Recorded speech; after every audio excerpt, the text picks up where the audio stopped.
Thanks, Jordan. Will you give me like a 2-minute warning at the end? Time. Like when the last question finishes the round, just say this is the last question. Welcome. Just keep going. On behalf of Rich Learning, thank you for joining us today. So is this student a teacher now? Seriously? How cool is that? We have a great panel for you today on the topic of transformative PD. Our guest speaker is Alan November.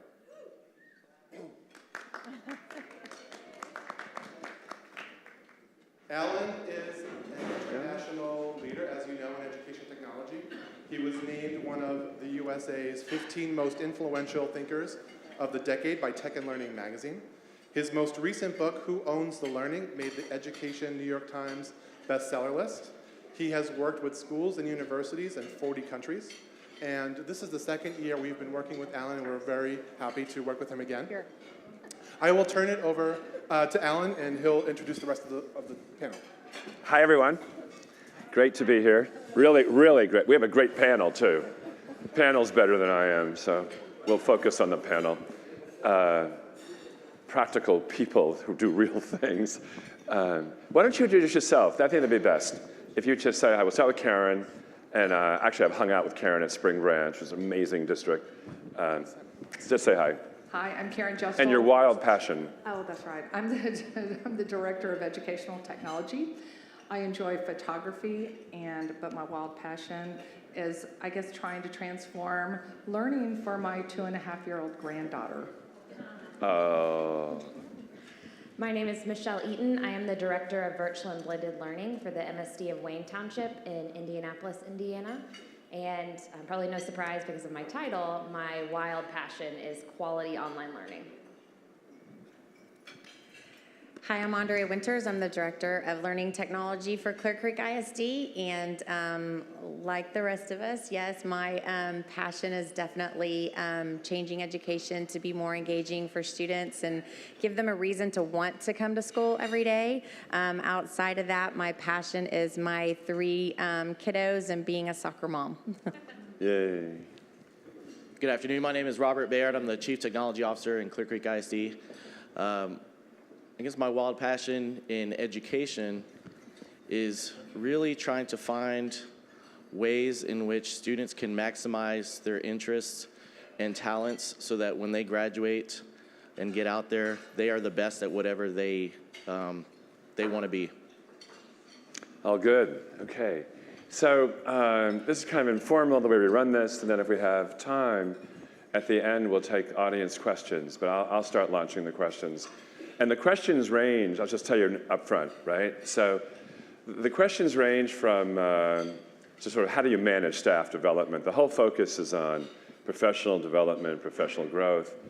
But I'm also intrigued by what we have to unlearn, what we have to teach people that they do every day that we should stop doing, which is more difficult than adding something new. That's what the research shows. And I'm interested in long-term impact. How do you measure over years, results, accountability systems? So I'm really looking forward to the answers because I know these guys are tackling some really difficult concepts. So let's just start with the management bits. Sort of how do you see it and how do you manage it? And maybe even, if you're willing, what goes bump in the night? You have the mic. Robert, why don't we start with you? Sure. So first of all, professional development, the word development drives me crazy. And so it drives me crazy because we call it professional learning in Clear Creek ISD. And this is why it drives me crazy. So I looked up development earlier this morning just to see. The second definition in there was the process of starting to experience or suffer from an ailment or feeling or painful feeling. Is this really what we want to do to teachers or each other? No. And so it's important to treat teachers as professionals.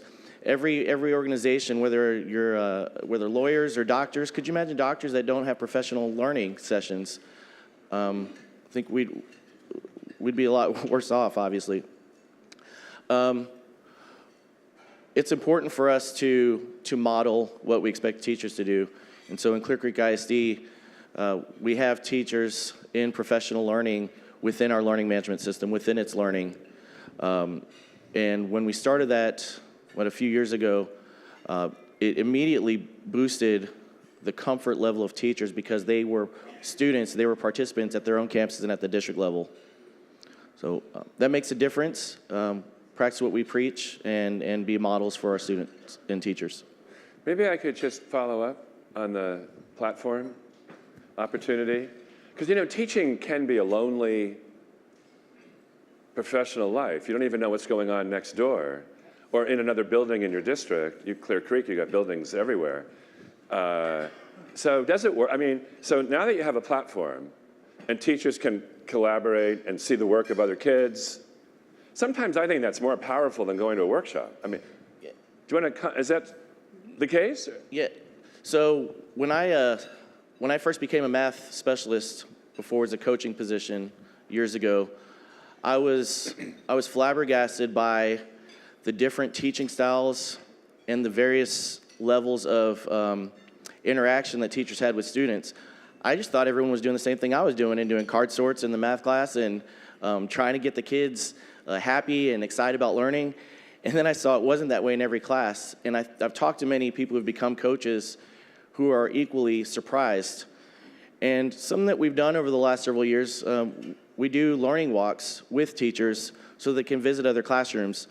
And of course, having the learning management system helps teachers to collaborate and engage in an online forum where they can be a little bit more honest with each other and see what each other's doing, respond to comments, have those blogs and discussions that we really didn't have those opportunities for in the past. When teachers show up to professional learning sessions, typically it's still guided, but there's never an opportunity to really see how it's implemented in class. Thanks. Yeah, Andrea. Yeah, so expanding upon that and also your idea, I had a conversation with Dr. Smith, our superintendent, the other day, and it came up. He said, we have lots of amazing teachers, but we have a super amazing teacher that really is transformative in the way that they're teaching algebra at the high school level. And every parent and every child wants this kid, right? Wants this teacher, right? You get those calls all the time. I want my kid to have that teacher. And he said, how do we expand that? How do we replicate what Mr. Tran is doing? And so we got to thinking about that, and we have started a little bit of this on some of our campuses, but next year we're really expanding it. We videotape our teachers, and I'm sure a lot of districts here are utilizing some type of form of that. There's a lot of technology out there where the teachers wear like a little tracking band, and they have like the thing that follows them. And we have a little different idea on that, and it was really unique that our coaches, our instructional coaches and curriculum coordinators said, you know, we don't just want to focus on teachers. When we are videotaping teachers and being reflective in that, we want to make sure that we're focusing on students.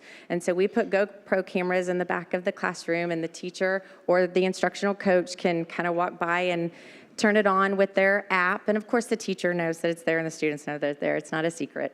And then we have the videos and we upload them, and we can share those good instructional practices through our learning management system. We have those deep, rich conversations using the discussion boards, and teachers can then be reflective not only with their own practices, but we really are starting to share those best practices. And it's one thing really for somebody to stand up here and talk to you about what it looks like. It's one thing to really see what that looks like in a classroom. So we have 100 square miles and 44 campuses as our district. So if we can't get on those learning walks and see what's going on next door down the street, our learning management system really gives us the ability to share those best practices, have those teachers connect together. And I'm sure we're not unlike y'all. We have a lot of what we call singleton teachers. I'm the only one on my campus that teaches this.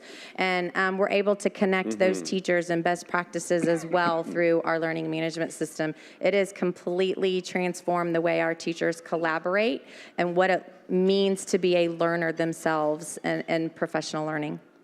Well done.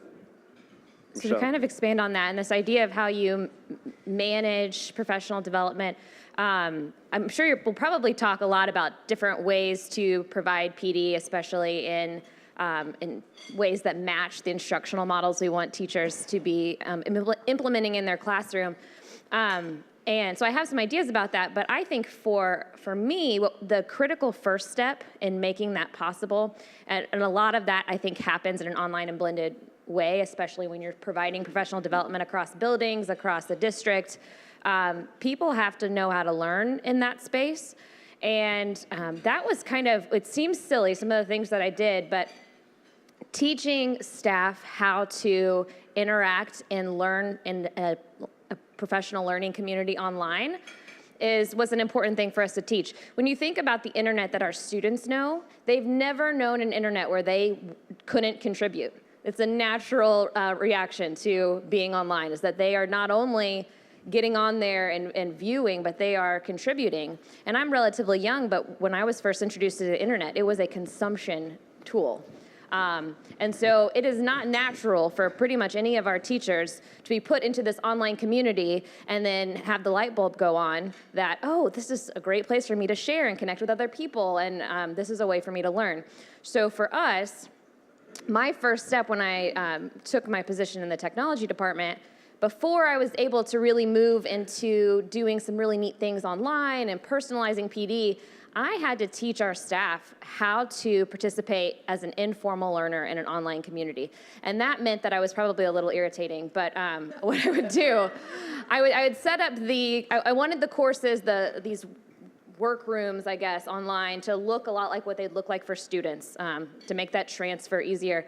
But when I would get an email from a teacher that was like, hey, Michelle, I found this great resource, I think you might like it, I would say to them, can you copy paste this email and post it to our discussion board in our course so that others can see it?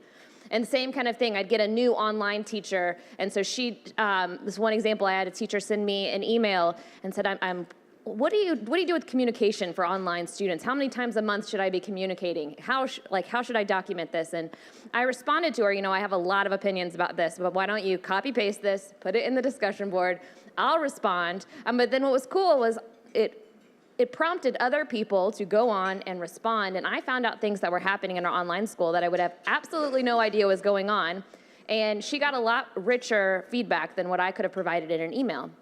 And so after about a year of that very intentional pushing and teaching about this is how we use this space, it started to happen really naturally. Now, that could be because hopefully it's because they thought, wow, this is really valuable, I'm getting feedback from everyone.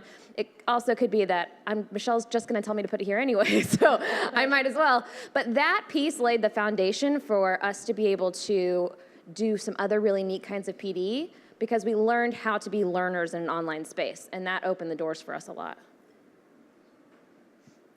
All right, well, I'm just going to build on what they were saying. So I think we had our principals, because if you don't get the building principal involved and leading this charge on a campus, I can sit in my office all day long, but they're the ones who actually make it happen on their campus.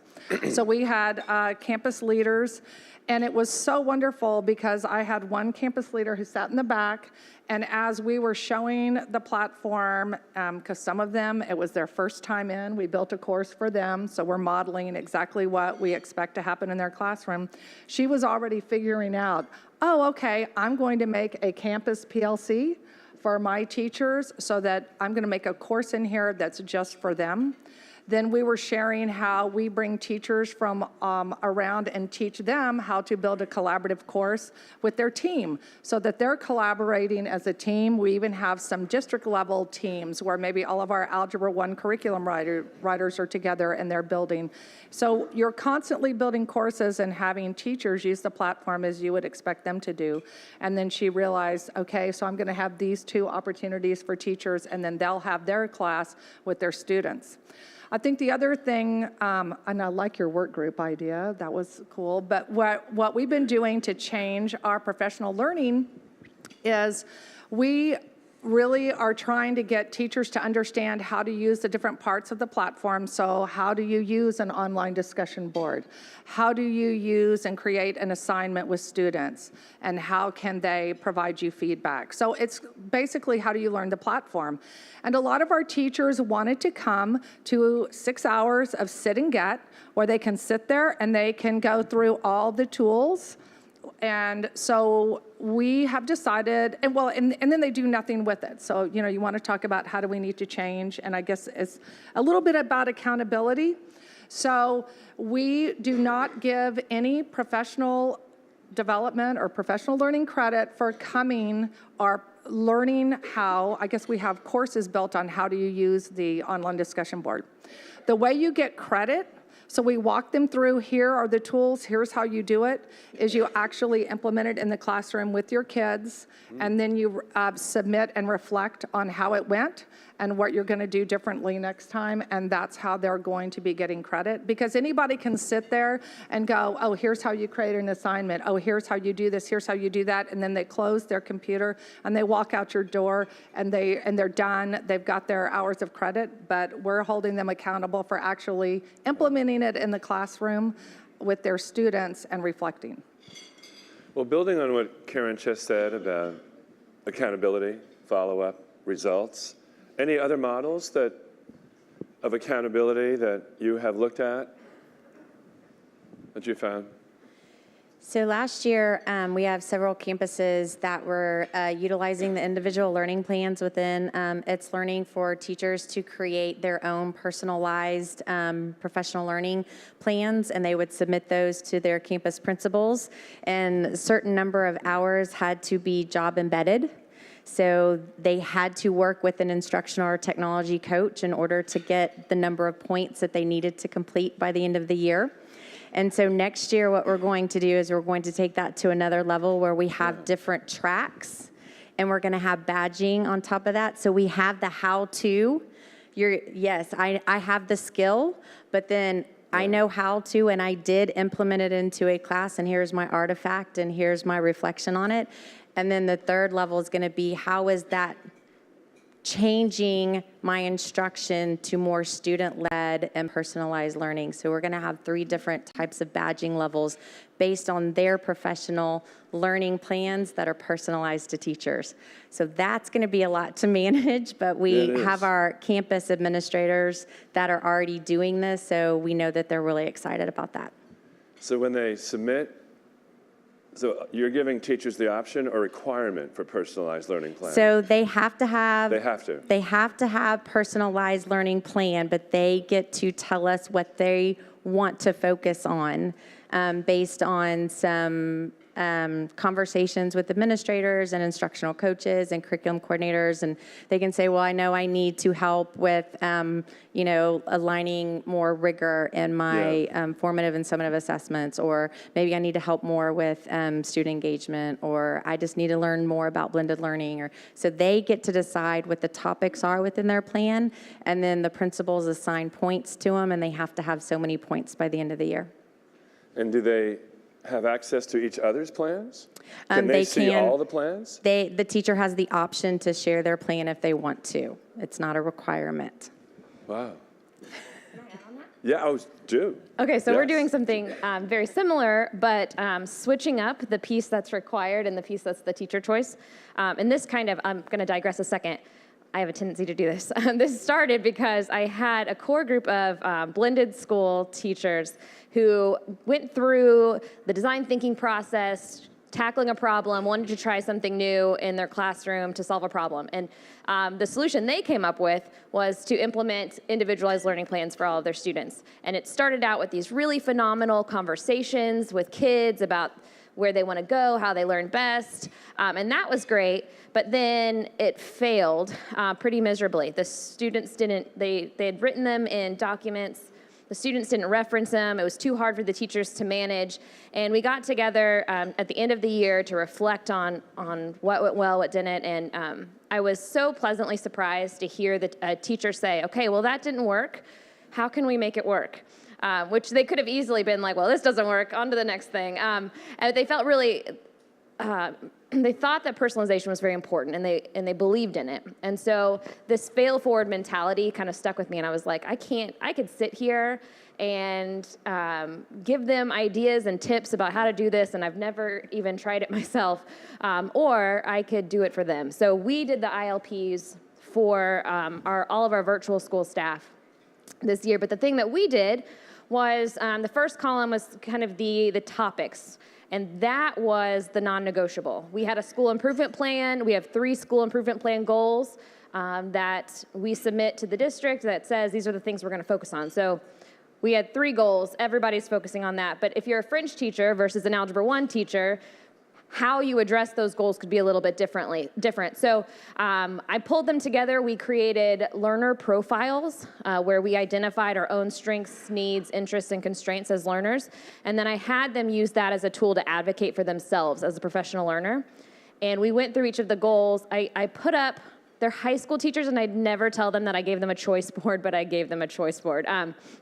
And I'm a second grade teacher in a previous life, so that was coming out. But I basically gave them options for how they could learn the content and demonstrate mastery. I asked that they have at least one of each for each of the goals. I didn't tell them how many hours they needed to earn. I wanted them to have complete autonomy. And I believe that teachers are professionals that want to do what's best for kids. Like, I don't think I have to come around with the stick and say, you have to do so many hours. And of course, I was pleasantly surprised. They did more work this year than I would have ever asked them to do had I mandated a certain number of staff meetings. So they selected, based on who they were as a learner, just what their PD was for the year. And then my job was to facilitate that throughout the process. So it's very similar, but switched a little bit. And I'll just change it up just a little bit. We are a year behind, I would say, in the implementation than they are. So I think this is more of a personal accountability, or where the teams are holding each other accountable. So as we are doing professional learning opportunities with our teachers this summer in the platform to try and help them hold each other accountable, we're asking them to come as teams, so that they can build on the strengths of one another and work collaboratively themselves in the platform, and so they can see how it could be the same for their students. And that's really turning out to be a really nice twist on our professional learning. Last year, when teachers would come individually, it was like, well, I'm here by myself, my team's not here, I don't know if they'll really do this or not. And so now when they come together and work as a team, they're co-creating in the platform, and it's just been really powerful. And I think it's going to pay off for us. And then our promise back to them is we're going to continue to support them as teams throughout the year. So we'll come in to their building once a month and spend some PLC time or some extended planning time with them to help keep the momentum going. For me, accountability isn't in the form of student grades or scores. I don't want to see that. It doesn't matter. What matters to me is seeing a teacher take a risk and encouraging teachers to take risks.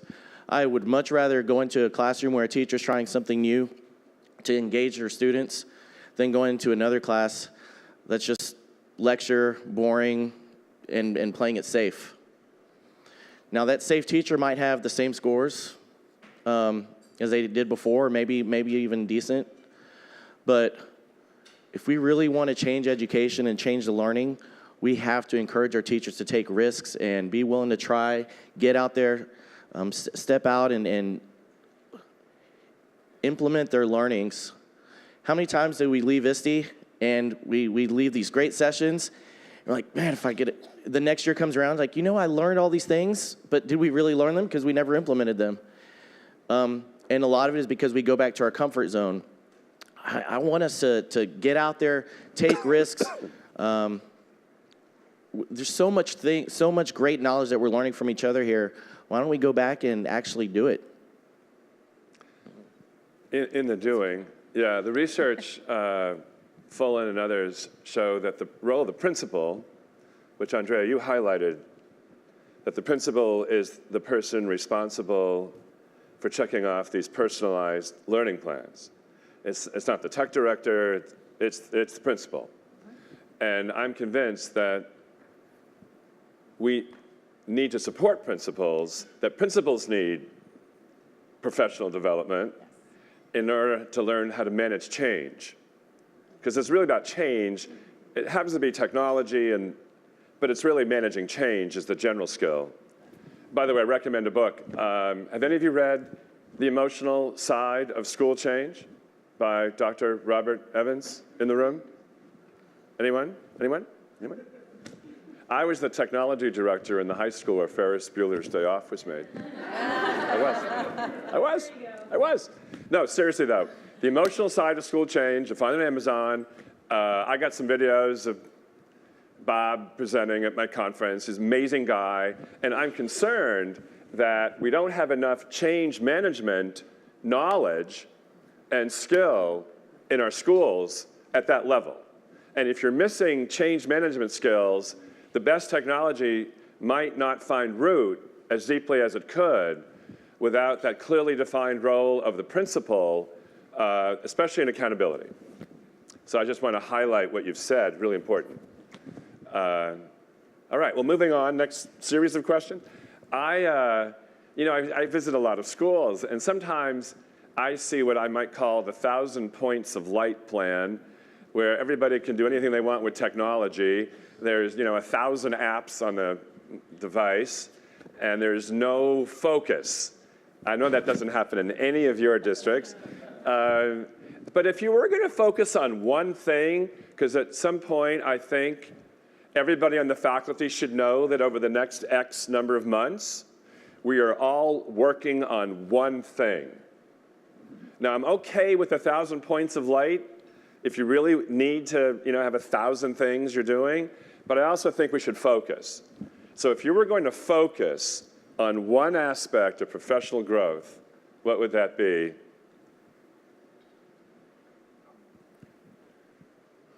We are wholeheartedly invested in our strategic plan at the district level and at the campus level. We've at each campus and department, we've created our own strategic plan that is nested within the district's plan. A big part of that is personalized learning. And so our focus for this year is helping teachers to personalize the learning for their students. That's the focus.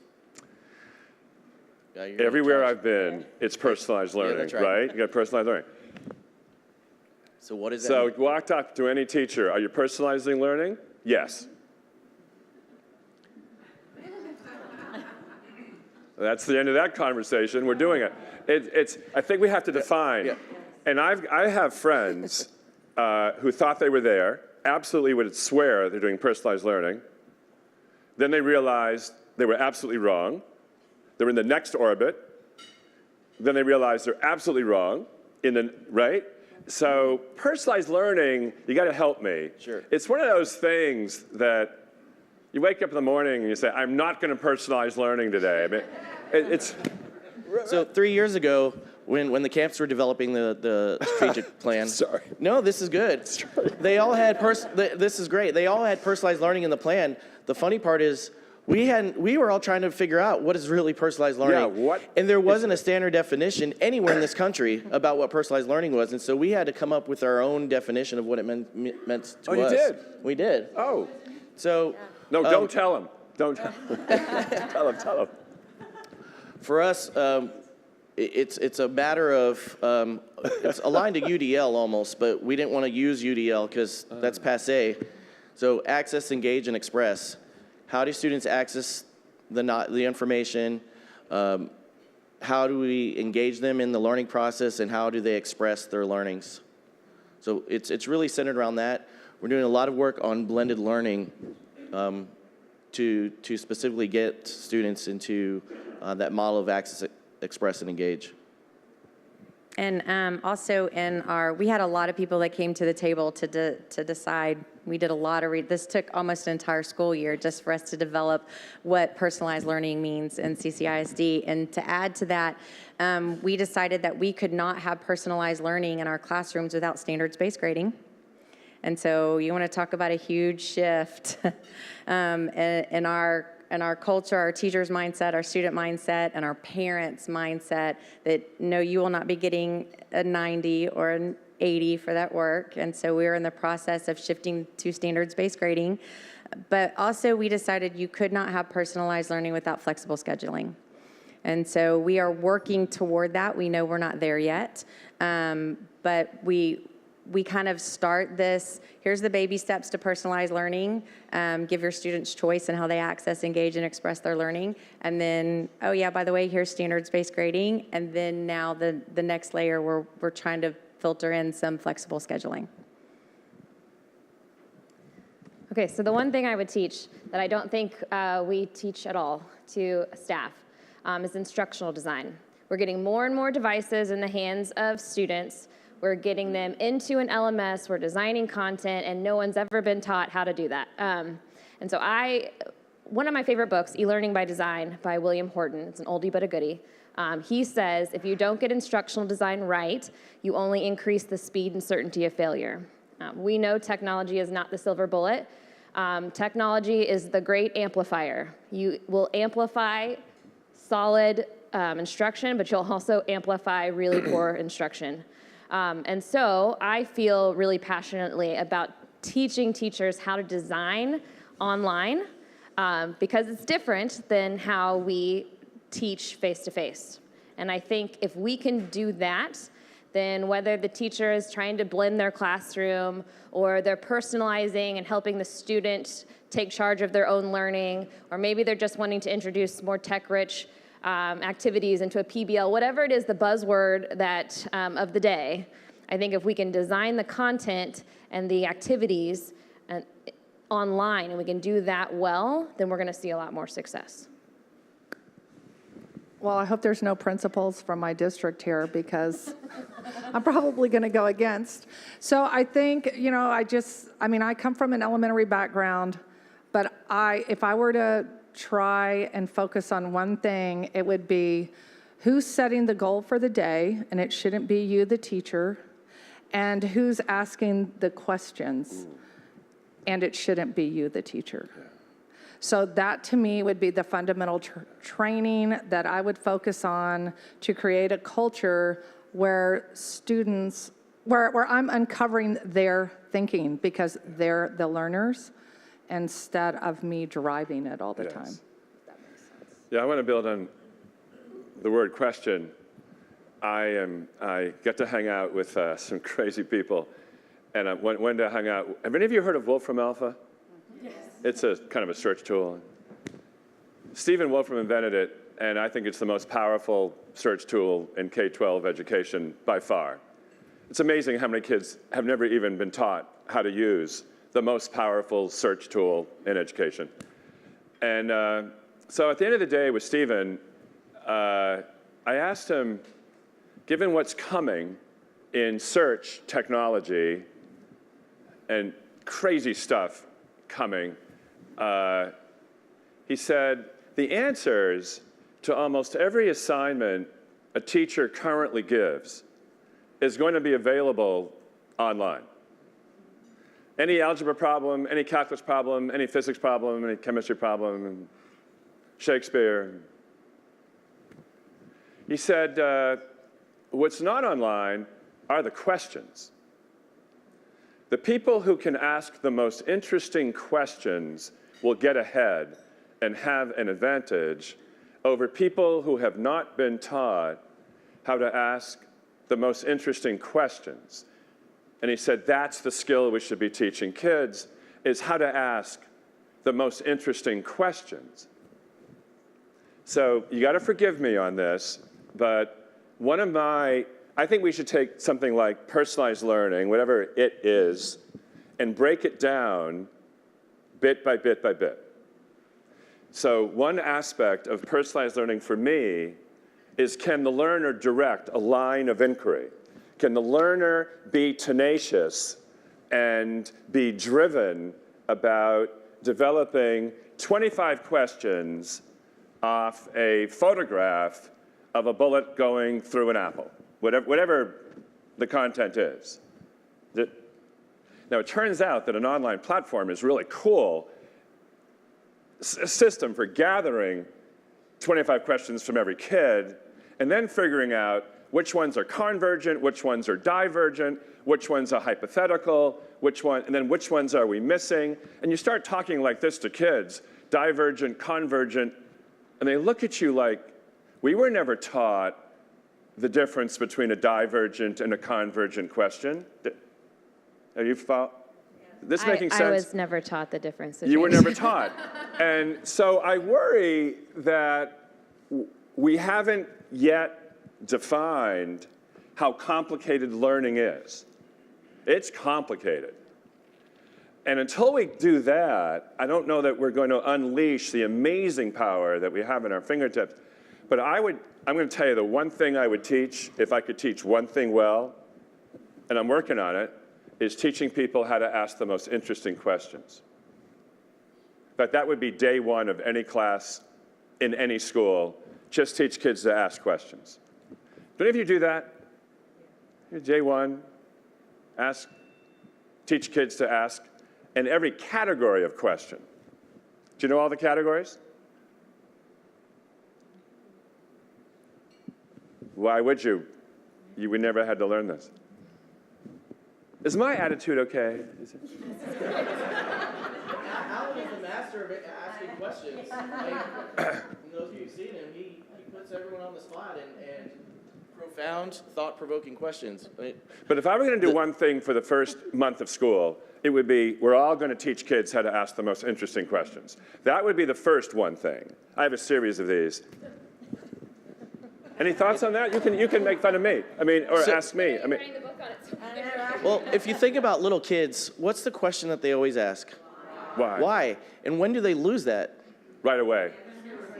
They lose it in like second or third grade. All right, stop asking why. But that there's something that's just beautiful when a child is just wanting to know why, and then they don't give up. They keep coming back.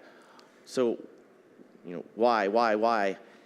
And kids, if we can get kids to do that even through high school now, that's not asking the most beautiful questions, but it's certainly. That is the name of a book. The most beautiful question. I would give Amor. Amor. Very good, Karen.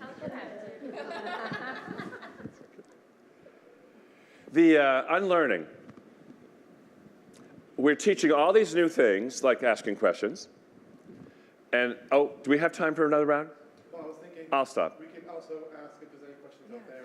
Yes, there you go. Okay. If you want to finish that thought, then we can do that. Do any of you care to answer this question? What do we do, or any of you, what are we doing every day out of a traditional design of school that we should stop doing?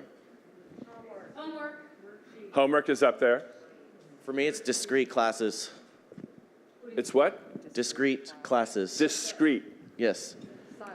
Math, science, social studies. And when it's set up well, they are all related. So you want to move to Finland? I didn't say that Finland either. got rid of discrete classes in their secondary. Are you from Finland? From Finland? No? I'm going to get rid of our current assessment model. In fact, the research, I'm into reading game theory these days. A guy named Zoran Popovic, blowing my mind these days. And Zoran Popovic has studied game theory, and what should we reward to get the best results? So right now, the system rewards the right answer. Did you get number one right? Is that the right answer? Well, it turns out that when you study kids who are playing complicated games, really, really complicated games, the reward is for the struggle. It's for the tenacity of going from where you are to the highest level you can be. But we don't reward the struggle now. So if I could, and one day these systems will gather enough data, but I think we should get started on talking about it, is rewarding the struggle instead of the right answer. We have to. The kids already have the right answers. I saw OneNote. Have any of you seen the OneNote? All they have to do is put in the equation, and then press on the math, and it solves it for them. Even shows them the steps. So kids have that at their fingertips. We have got to change. I'm a math teacher. we've got to change how we're teaching students to learn. Yes, but if you take that, because I've done that, and you take screencasting software, and after the kid pushes the button and they see all the steps, then they have to draw the rectangle across their work, hit the record button, and explain why. That's the struggle. That's right. So I actually like the idea that they can get all the steps. Oh, yeah. Because even with all the steps, they might not know why the math worked. That's right. So you add screencasting software, then you take the best video recordings of the kids and you put them in the platform. So those are tutorials for other kids. Oh my gosh, you're on a roll. Right? Right. Yeah. Hallelujah. Okay, we'll go audience. We'll go audience. Thank you, audience. We have to give you the mic for the video camera. Hi, my name is Audience. A question for you. I'm a firm believer in discussion as an important tool in professional growth, professional learning, or even development. And my question for you who are using an online platform is how do you make it safe and actively solicit dissenting opinions in an online form so that someone doesn't come off sounding contrary, you know, absent intonation and face-to-face conversation? Circle A if, no. That's a great question. That's a great question. I think it starts off when we elicit conversation in an open forum like this even, and we set the expectation that we're not going to criticize. We're going to allow the conversation, and you can expand on it and add to it, but not criticize. There's a place, a time and a place for that also, though. There are times that you do want to criticize, but depending on what the conversation is about, you have to set those boundaries and expectations from the front end. I didn't mean criticizing. I meant, I find it sometimes I have a hard time online disagreeing, and I'm feeling like, Well, that's why I don't get on Facebook. It's like I actually want to engage in that discussion, and I think there's nothing more powerful than a peer or a friend who thinks differently than you do, That's right. because it enhances your perspective, it changes your perspective. How is that safely facilitated online? Yeah, so we had this exact discussion. So we are videotaping our teachers and putting them online for feedback, discussion, and growth, right? So we have a lot of conversations around growth mindset and CCISD.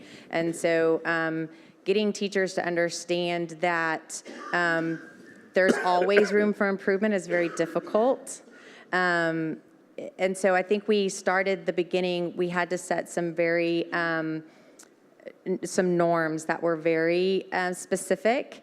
Feedback was done in a way that it was positive with the growth mindset in mind, and not in a way that it was viewed as disagreeing. So when we started our feedback sessions on the videos, we actually had sentence stems modeled in our discussion. So it gave almost like a sense of a starting point of how to appropriately give that feedback and also that alternate viewpoint. So sentence stems were kind of a really good starting place for us with that.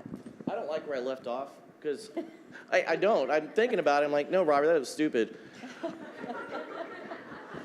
He's criticizing himself. I'm criticizing myself. I didn't mean criticize. I didn't mean criticize, and I do think disagreement is good. If we are coming at a discussion from the same perspective and the same angle, there's no learning, and there's no room for that growth mindset or even understanding each other, why we think differently. So we encourage that, but it just has to be done professionally. With with the web, a little rough here, but I was in a classroom and kids were reading Number the Stars by Lois Lowry. It's a kind of a 4th, 5th, 6th grade novel on the Holocaust, right? So it's a little difficult good book, difficult concept for a young person get their head wrapped around. How bad was that, right? But we're learning that younger and younger children can deal with difficult material, so I'm in, right? I'm in.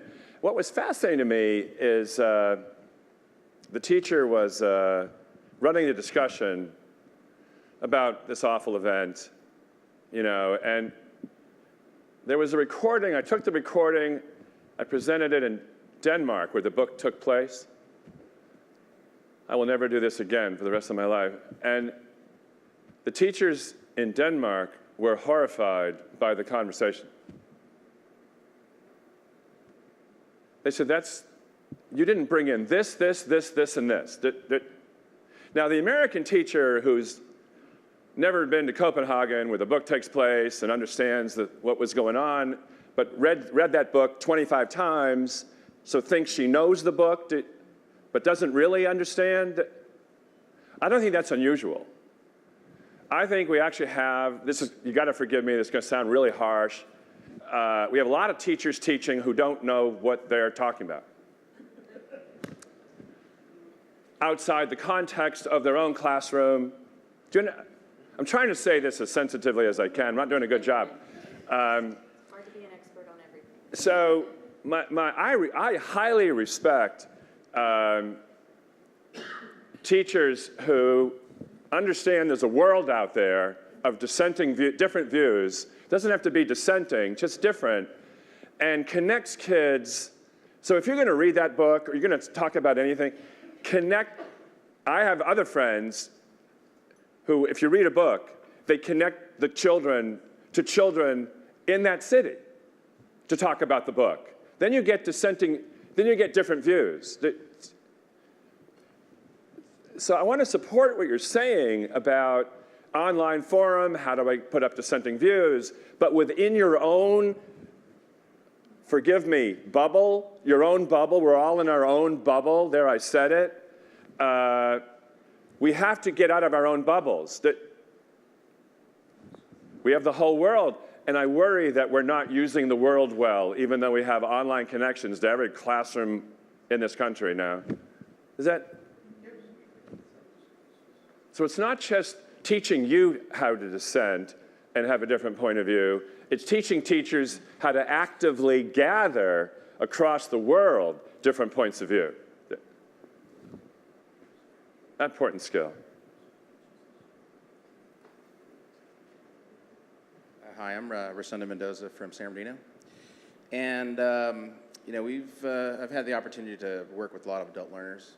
And, you know, disagreement is good as long as we can listen to each other. I think that's one piece that, especially in discussion, we often don't listen. We're ready to just jump out and make sure that our opinion's known. So I appreciate that she said, you know, sentence stems are important, and something we try to work on, especially when you're discussing topics that you know that there are going to be people who dissent. So firstly, within that sentence stem to say, I appreciate that you said this, but here's what I have to offer too. And especially with our students, they should be able to listen or read and find something that they can, in a way, agree with or at least appreciate before they extend their opinion. So that, in my opinion, that's one way to make sure that it's a safe place to collaborate, to communicate, as long as we're listening to one another, not just making sure that everybody listens to me. There's an amazing TED Talk by Eli Pariser on the internet bubble. Have any of you heard Eli Pariser's TED Talk? Would you recommend it? Yeah, everything about the filter. It turns out that the internet, despite all of its wonderful intent originally, is actually causing amazing divisions. As if I have to say that out loud. But Eli Pariser explains what is going on behind the curtain of the algorithm that is the fuel of that division. I think every teacher should watch this TED Talk. It's just search filter bubble Eli Pariser.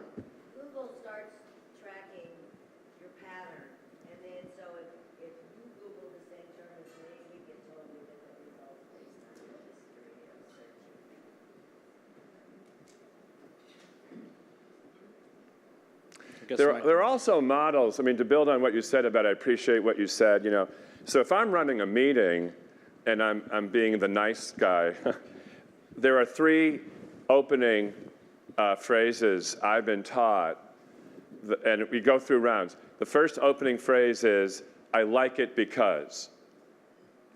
The second one is, have you thought of? And the third one is, I have an idea for you. If you start with one of those 3 phrases, you almost have to be constructive and not mean about your engagement from a different point of view.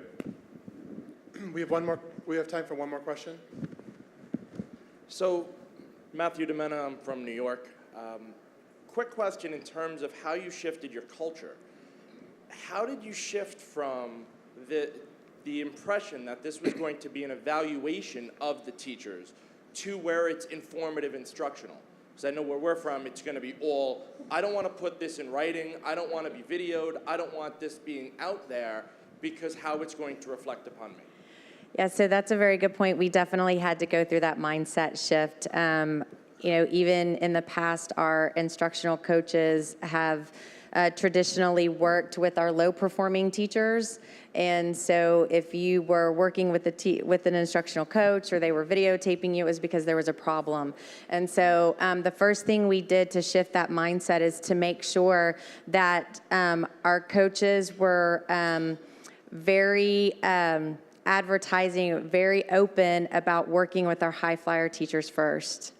And so when we start seeing the best of our best teachers work with our instructional coaches, having themselves videotaped, having themselves open for feedback, then it really kind of shifted the mindset to this truly is for my growth and my learning process, and I want to be a better teacher and not for an evaluative purposes. That did not happen overnight. It was a very difficult shift, and I don't think we're 100% there yet by any means, but we definitely wanted to showcase our teachers of the year. Our best of the best teachers were the ones that were doing this first. Right, one second. I will, to add to that, I think it's really important that the leaders, the professional learning staff, not development, that they are practicing what they preach too. So what do we want? We want students to embrace failure. We want them to not focus on the right answer. But then what do we do to teachers? We give them PD and then send them out into the wild with their kids, and we don't let them fail either. So I think it's really important that I am just as vulnerable and just as much up for feedback and growth as my teachers are. So this ILP thing that I've been doing, next month, I'm getting together with the teachers, and we are going to sit around and talk about what went well, what didn't go well, how we can improve it together, not what I'm going to do. That's not an independent reflection. And so I'm embracing that. And now when I go and help them with something that maybe they're struggling with or something new, it's more trusting because I'm putting myself in that space too. So in our district, along the lines of what they're doing in Clear Creek, we have our Vanguard Fellowship, who are our early adopters. It's an application role, and teachers are selected.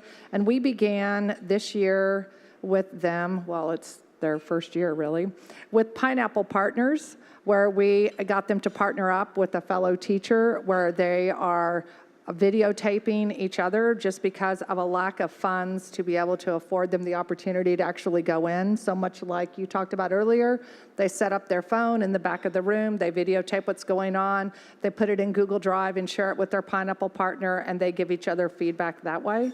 I think in our district as well, the new T-test model for teacher appraisal is based on more of a growth mindset. Is that something where teachers are going to embrace and see that overnight? Absolutely not, but it is a cultural shift that we all have to make, that we're all learners right alongside our kids. Well, this was excellent. Thank you so much. I'm going to let Alan make a few closing remarks, but before I do, I just want to reiterate that all of these amazing things that these folks are doing both with teachers and with students. They're using the It's Learning platform. We'd love to show you how they're doing it. If you want to stop by our booth, 2352. Today we're giving away Microsoft Windows devices as a raffle. So you still have time to enter in for the Windows tablet. Tomorrow we're giving away an iPad and an Apple TV.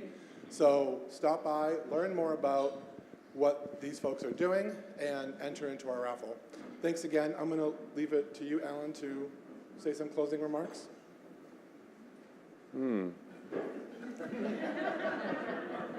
Yeah, well, I want to thank the panel. I have the amazing knowledge and wisdom here. I just think the synergies of people working together are more powerful than individual teachers in their own classrooms. I do worry, you alluded to this, Robert, get rid of classes. I don't know that we have the right organizational structure that we've inherited, that we should keep it. So I do worry about that. I think you're right. We have to look at some bigger issues of design. But in the meantime, the opportunity of linking people together to share knowledge and wisdom, and in a constructive way, has got to be a better system than individual teachers lined up down the hallway. So I think it's a fun time. I think it's an amazing time to be in this business. We are going to transform learning, and you clearly are on your way to doing that. So I'm honored to be with you. Thanks for coming. Yes? Yay? All good.